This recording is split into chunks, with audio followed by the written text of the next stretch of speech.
Hi, I'm Yadin Katz, and this is What's Working, Monday.com's podcast about what being a manager is all about.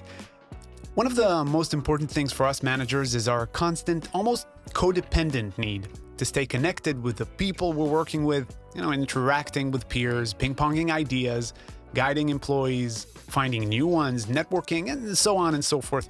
And no manager is an island. We operate in a community. And actually, a strong professional community is a knowledge-sharing power tool binding professionals by a common interest to keep up with a dynamic, ever-changing world. And few people know it better than our guest here today. Usually at this point in the podcast, we would be introducing our guest, but since, among other things, our guest is an expert on personal branding, I'm going to let you, Morad, introduce yourself. I'm not going to touch that one. So thank you, Yadin. So my name is Morad Stern. I work at Wix. I'm the head of engineering branding at Wix. I am a father of 4 kids, so most of my energy is taken to that direction. I wrote a book about personal branding and communities, and as you said, I think that there is a lot of potential if you talk about the individual or the manager that has many individuals. And even in the organization point of view. Other than that, so I write a blog. I love being part of the community. I think that we have very talented people in our industry. And I think that being part of what's going on, and yes, AKA communities, and being connected to people is something that you cannot say it's nice to have. Even on the industry level, it's something that takes us as an industry forward. Well, I love the fact that you deal with communities because obviously you have your own little community at home. Yeah. How many kids do you have again? So 4. So kind of community. Yeah. It's a big one. And that kind of community, and we'll talk a lot about communities, about how they enrich your knowledge, but this one makes you resilient, family-wise, and takes most of your powers. It either makes you resilient and gives you the energy to go out to the world, or depletes you of the energy. You decide. We'll talk about that more. But before we dive into communities and personal branding, tell us a little bit about your job, what you do on your daily basis. So basically, what I do at Wix, I actually responsible for the way and the stories that we have to tell and share the community from the point of view of R&D and engineering. The engineering challenges that our developers face and solve, give a lot of value to the community and global community, of course, all in English. And then we're talking to every developer that wants to grow, to know more, to take a deep dive into some of the most sophisticated challenges that we face. And we keep doing that, even if it's an article, and it can be a meetup or event or a podcast or a YouTube video, all for the goal of sharing knowledge and giving value to others. It's challenging. I mean, these people, R&Ds, developers, engineers, a lot of the time, they're not storytellers, Sure. Right? Many times they have great stories to tell, but you help them find those stories and tell it to the world? Yeah. So basically, I think this is the point where maybe our discussions start, touching the community and the personal brand, where it combines. If you think about it, these developers are super smart, right? And they're super busy. There is a challenge in finding a good story. Sometimes things that you faced, you're not seeing it as something that's worth telling. But that's not true.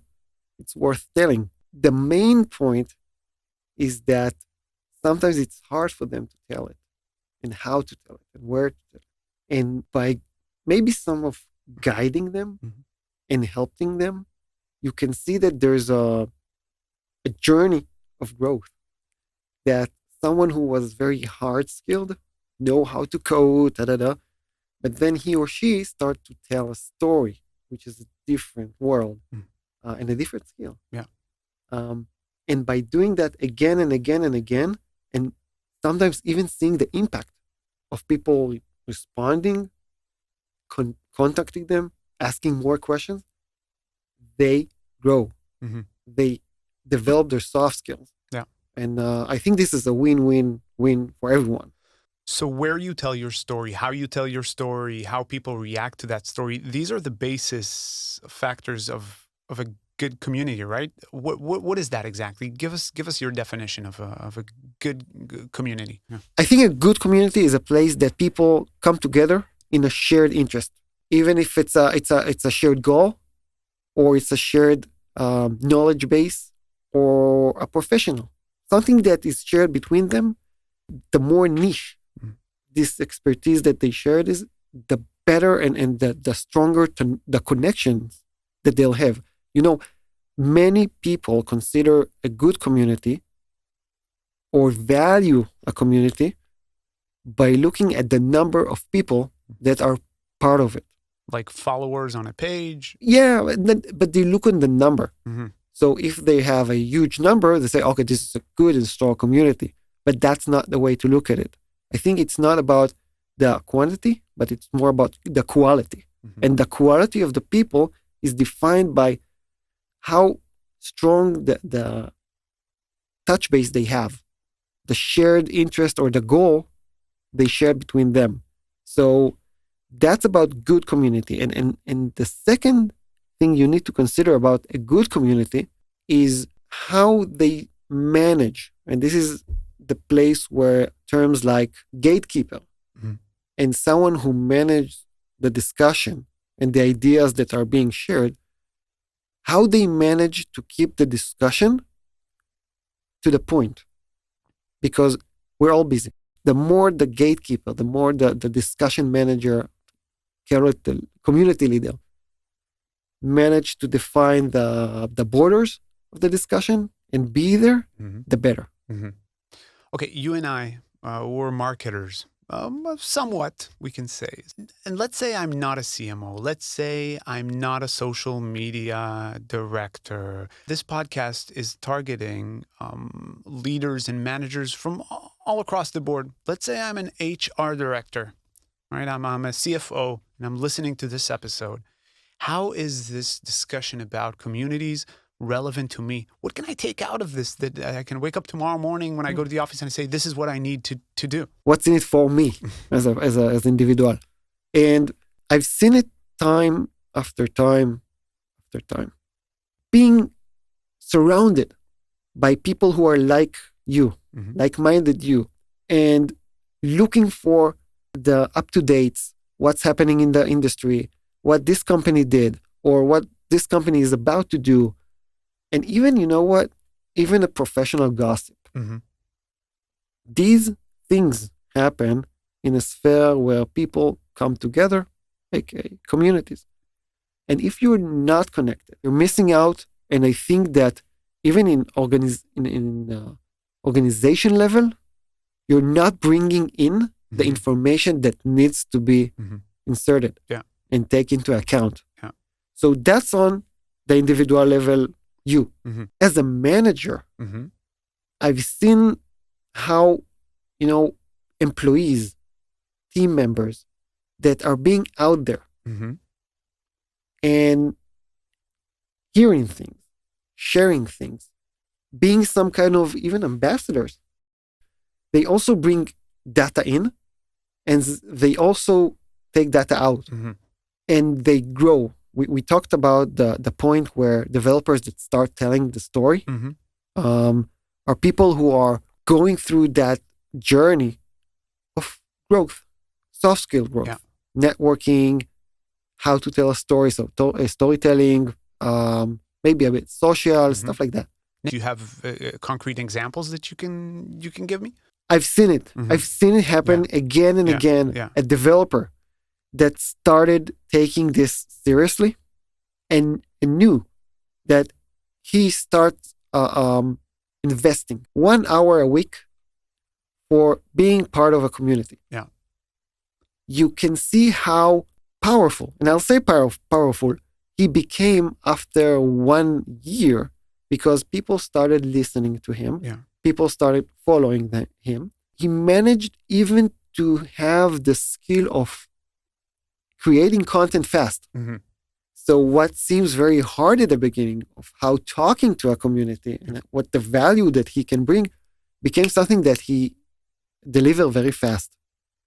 So yes, today he is in a point where he actually empowered himself because he was taking the steps of being part of a community and shared value.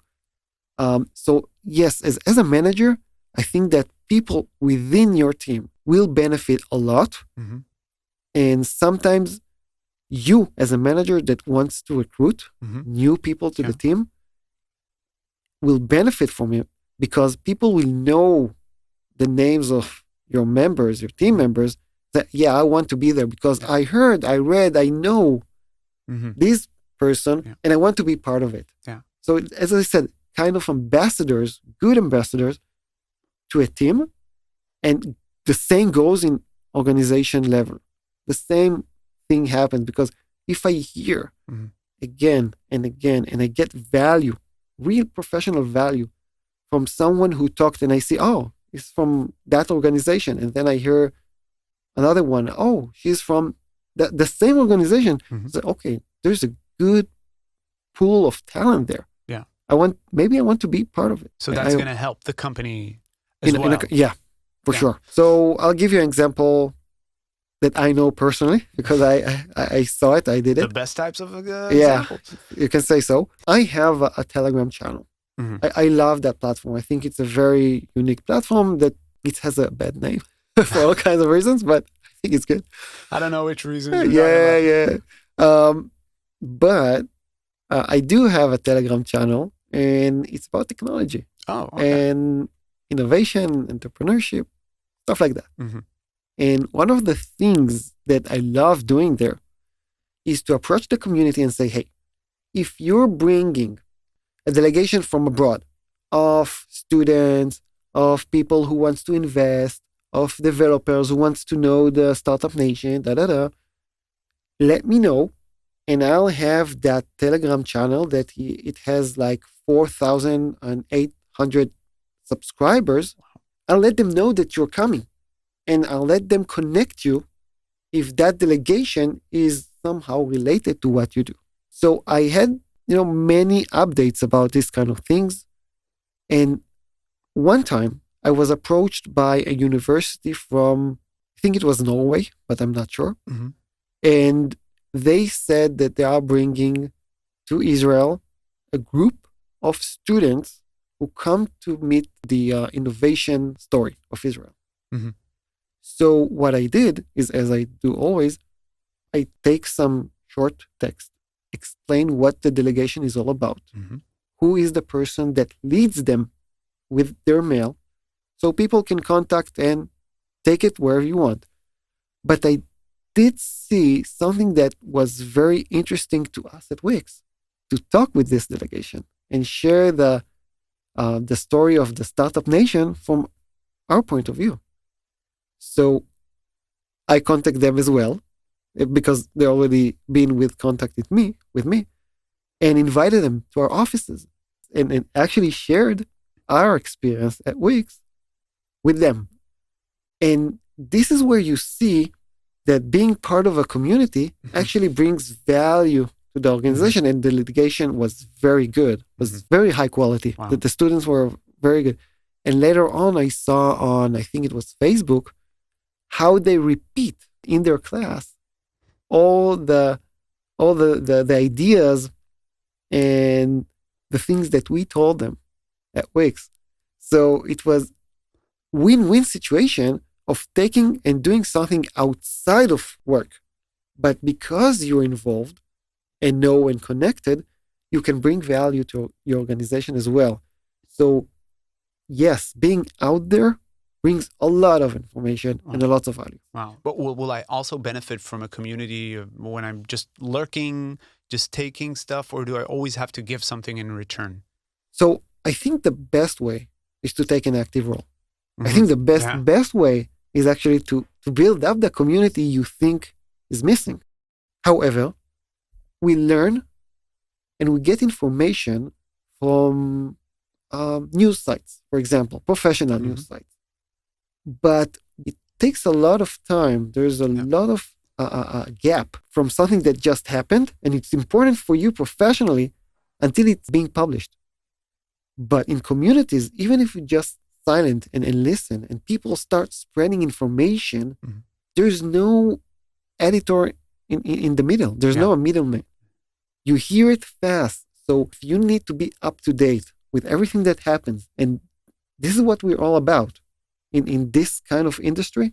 Information, the freshness of it, the more it's valued for us to use. So even if you're just listener, that's okay. But I do recommend take the active role and then start promoting your name. But the soft skills that actually also being part of it. We'll get to the personal name in a second. Just one practical question regarding this. We're saying communities, but for a lot of our listeners, that might sound like very abstract. True. What are the types of communities that you refer to? Is it Facebook, LinkedIn? It can be everywhere. Physical? It can be everywhere. The more the online, the digital platform becomes offline, real person, the better and the stronger it becomes. For example, if you have a WhatsApp group, okay, they're talking about whatever, and once a month they come together real life, and start talking, seeing one in the eye. And that exists? People do that? Yeah, of course. If you think about a platform called meetup.com, all that platform is about going out, meet together, and learn. When you think about the impact, and when you think about strong community, one good example might be mother's community. Once a mother sharing information about a bad experience with a product that she used and related to, I don't know, maybe babies, and more members of that community start sharing that, engaging with that, and, surf it up and give it more exposure, then you see the power. Then you see big organizations like these who created that product come and start talking with them and try to maybe know more. Maybe they understand that there is some major crisis, because I don't know, but someone who was a lonely, single mother, that she's not alone. She has a community behind her. So now you're much stronger, not just getting information, not just, crafting your soft skills that you actually have power when you face huge organizations. But let me be the devil's advocate again. I perfectly understand the rationale behind marketing. I mean, right? Good products, they spread the words on these types of communities. If I'm a small team leader and my team has very specific KPIs to work for, and we have very strict goals to reach by the end of the quarter, why would I care for my team members to start wasting their time on communities instead of doing their job in the morning? I think that in the industry that we are, information is power. We know that. And sometimes organizations do keep knowledge to themselves. And when you want to consult with another organization that maybe do something similar, you can't approach that organization and say, hey, this and that.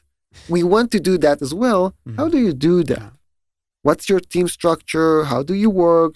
But if your team members are well connected with people within that organization or other organization, and can contact them on a level that already combine trust, because they're in the same community, maybe because they met in a meetup.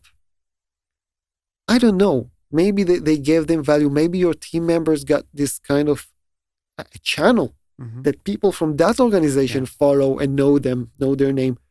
And then your approaches, your way to connect and get information or partnerships is much easier, because there's some kind of shared experience or maybe trust.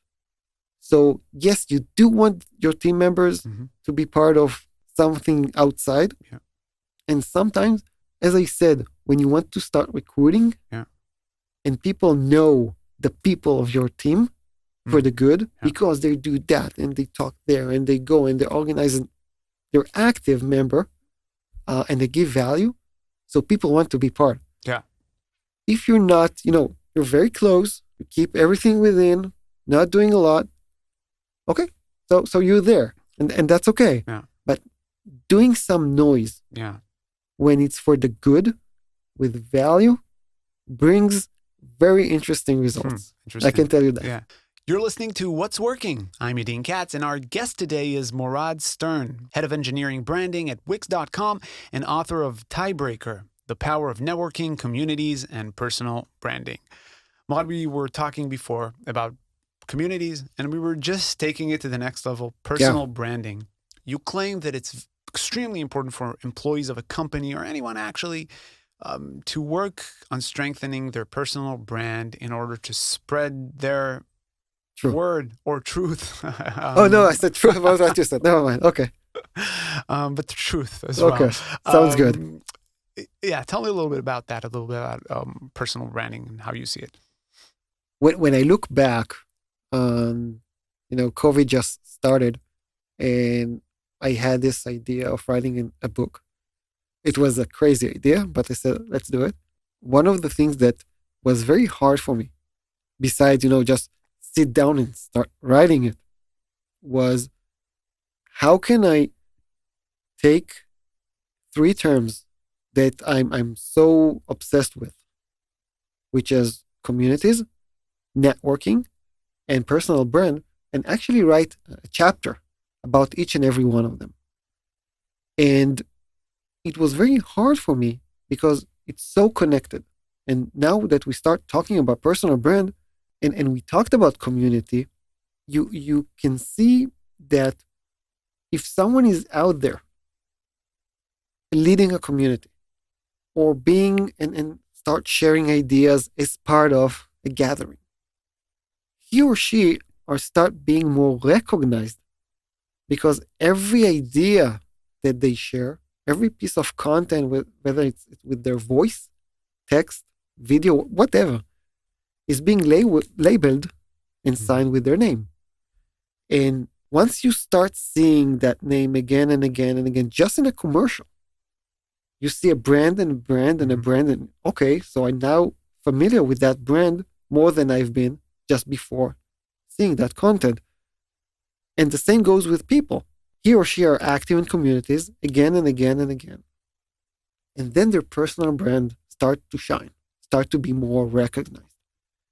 And the more someone takes an active role in being out there and creating things that people can consume, the more he or she will be trusted, even trusted with people who wants to, be more familiar with that content. We're all surrounded by content. And, let me take us to the year of 2010. There is a very important project that Wix also promote, the Hour of Code. And at that year, it was President Barack Obama that started promoting that project. And the main idea of this project is having kids learn how to code.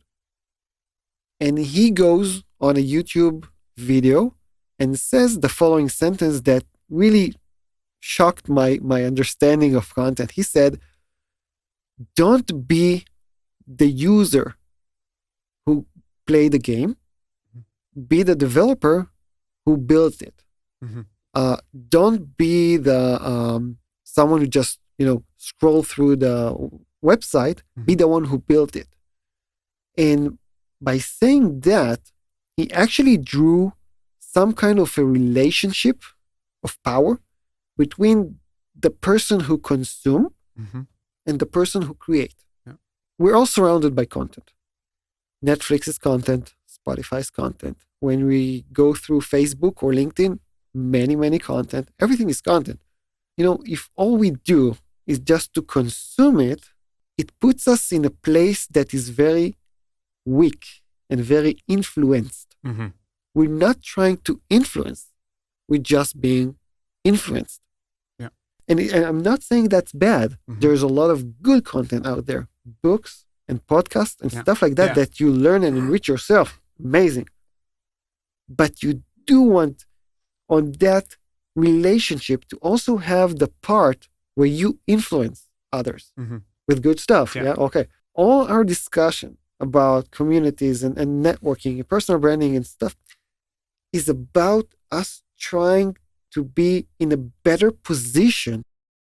Not all of us can create. Some of us need to be an observer. It's easy for us to understand that if we want a healthy body, so we need to eat well. Vegetables, we tend to forget that if we want a healthy mind, and which is super critical in our industry, to perform the best you can, we need to feed our mind and be influenced from sources that are good for us, healthy for us.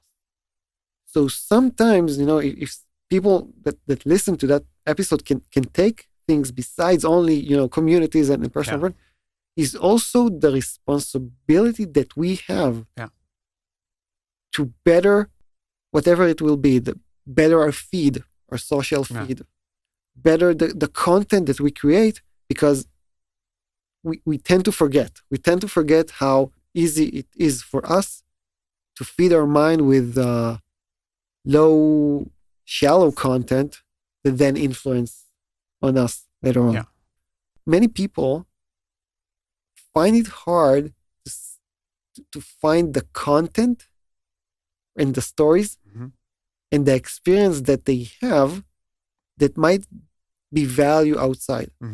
Because they say, hey, what I know, everybody knows. I have nothing new to say. I have nothing new to share. And that's not true, because we forget how, if we'll take riding a bike. So we tried it at the beginning when we were kids, and we fell again and again and again. And then we started doing that right. So today, when I think about, taking bicycles and start riding, it's easy peasy, right? Everybody knows that, but that's not true. Think about yourself. You did not know how to do that until you fell again and again and try it again. And when we work in the tech industry, the knowledge that we have is so high end, so there's so value in it that sometimes it's like Spider-Man, what Spider-Man says, with great powers comes great responsibility. It's sometimes our responsibility to take that out, even if we think that everybody knows what we know. It seems at times that platforms out there, not to name names, are very superficial. And you hear all these amazing guys, great job, starting a new career path. How do you guide people? I know that there are great communities out there. How do you guide professionals to find the right places for them? I think there's only one question that you should ask yourself. Do I invest my time well? And I think it even touches the point where we talked about being responsible for your feed. If you see that you waste your time, it's your responsibility to start adjusting. And we cannot cut ourselves. We cannot. But we can start adjusting and better our feed and better the places that we visit and whatever comes in our minds. So there's not a better platform. There's better adjustment of content. There's better judgment of you. If you're in a community and you find it a bit toxic, go out. Maybe it's not for you. It's a matter of always managing the time and what goes in. So if I don't have a lot of time, can I pay someone to do this for me? Can I hire you to come and do my personal branding? No. Okay, problem solved. No, here's the thing. When you think about personal branding and everything we just said, networking and communities, and the more I think about it, the more I see how it related and acted like being healthy or doing sport. When you want to get in shape and you want to start, running, you cannot pay someone to do that for you. You have to put on your shoes and go out and do running. Perhaps, yeah. And by the way, you can do it once, you can do it another time, third time, but you're still not in shape. So there's another layer of, okay, this is a lifestyle. Yeah. Because I'm not doing it 3 times or 4 times and I'm okay. I'm finished. No, it's again and again and again and again. And if you think about the people who start building their personal brand and made huge achievements, and you can see huge achievements of people that are being more recognized than others, professionally wise, you can see that they never stop. They create content, and then they build a community, and then maybe they open up a newsletter and keep sending it and keep recording the podcast. But they never say, okay, for a podcast episode, we're good. Yeah. Because it's a lifestyle. It's something that keeps giving just as being in shape, just as sport. Yeah. So I decided to create a community. You convinced me, and I want to spread the word. I want to get it out there. How do I start? What do I do? What's your goals? What do you want to achieve? And when I'm saying that, I'm suggesting on putting a lot of emphasis on the people you want to see in this community. Again, the more you'll be well-defined, the more you'll be accurate with the people and their attributes that you want to be adding to that group, the better. It means that the discussion will be much more or bring more value to the people that will be part of it. So being a niche is not something bad. You want to be it's amazing niche. The more you go, because here's an example. I can open up a community that will talk and learn everything that there is about cybersecurity, but I can choose to go deeper and say, okay, I do want to bring people who deal with cybersecurity, but I want to go deeper into the world of smart cars, because it's getting very hot with all the terms of being hacking into smart cars and crashing it. But that's well-defined audience, smaller audience, as we said in our talk, that you shouldn't count numbers. It's not about quantity; it's about the quality. And then you launch it. I wouldn't wait too much. Yeah. Think about the platform that you want to start in, and go ahead and learn on the fly. Yeah. Who are the people who come in? Yeah. If you manage to be a good gatekeeper, not permitting, there's a good sentence that says, if everybody are invited to the best party in town, it means that it's not the best party in town because everybody are invited. You really need to be defined and start doing that. And then you start looking for the materials, the content that will bring them as much value as possible. One of the things that I did many years already, that talk about technology. And when it started, I said, everybody who wants to come in, join us. All good. I wasn't a strong gatekeeper. Yeah. And then I had an idea. I invited Yair Lapid, who was the Minister of Finance of Israel, and he said yes. And he joined us for 1 hour talk where team member, the community, had the privilege of asking him directly with anything he did in his role. And he answered. He voiced answered, he recorded himself, he recorded on video, he typed very fast, he did an amazing job. But the fact was that the most important thing was that people in that community were closer to Yair Lapid than they ever dreamed of. Mm-hmm. And what happened was that people start screenshotting that talk with him and spread it on Facebook, LinkedIn, whatever. And other people say, hey, how do you speak with this kind of persona. I want also to do that. And then say, oh, okay, there's a closed WhatsApp group. You can ask Morad to join. And then there was a huge, I think it was an amazing boom of requests. Wow. And then I had to be a stronger gatekeeper, not letting anyone else, and even become stronger and more crazy when one of the members of that community, who was a journalist, actually took that discussion and saw, hey, there's an amazing content here about what Yair Lapid being asked and what he answers. And she put it as a headline of one of the main newspapers, the economic newspapers in Israel, Wow. talking about that WhatsApp group, and then more requests. Amazing. So maybe thinking about the VIPs, but shouldn't be just VIP.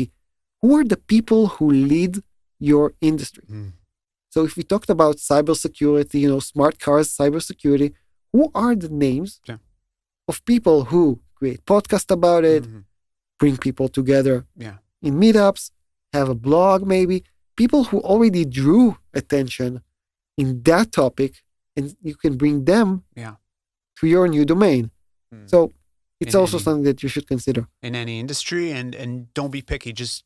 When you do take an active part and build up your own community, and now you approach these people, these experts, these Yair Lapids, you're not approaching them as someone, lonely that wants to talk with them. Yeah. You approach as on behalf of a community. Yeah. And that's a stronger approach, however you look at it. Yeah. Because now I sometimes have an interest of being more exposed to a community of people who look for that kind of content and have more awareness. So here's another point where community combined with networking, because now it's easier for you to network with people who are very strong in your industry because you have a community. Yeah. And you created that opportunity for yourself, which is amazing. Yeah. So operating communities, it sounds like a challenging thing to do. What if I don't have the means and I don't have the people to help me with it? Can I still go on and execute things? So maybe here's a good story from how you start from the very beginning. So a few years back, I wrote a blog, and that blog was more about technology, UI. It was very interesting at that time for me. And I found it was on 2012.